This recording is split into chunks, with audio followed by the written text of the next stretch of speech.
Tribunal sebanyak 170 ton sampah diangkut dari kawasan Ahuru. Warga diharapkan sadar menjaga lingkungan. Aksi bersih-bersih sampah kembali digelar di kawasan Ahuru hingga Arbes, Kota Ambon.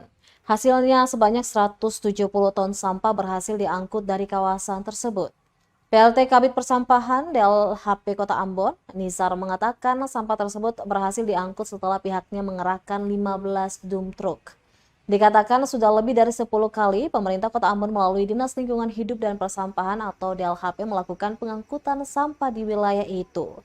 Lokasi Arbes Ahuru yang sering menjadi sasaran tempat pembuangan sampah oleh masyarakat sejatinya bukanlah tempat pembuangan sampah yang disediakan pemerintah melainkan lahan kosong milik warga.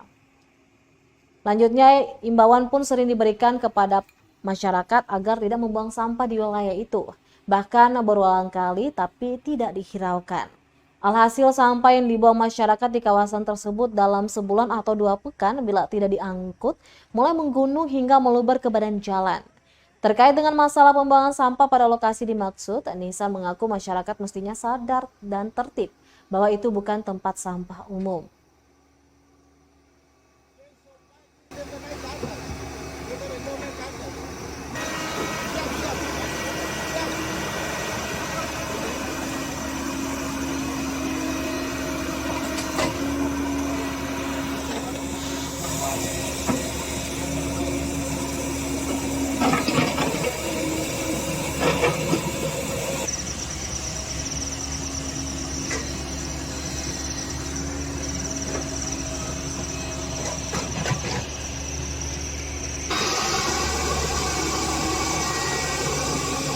Terima kasih sudah nonton. Jangan lupa like, subscribe, dan share ya.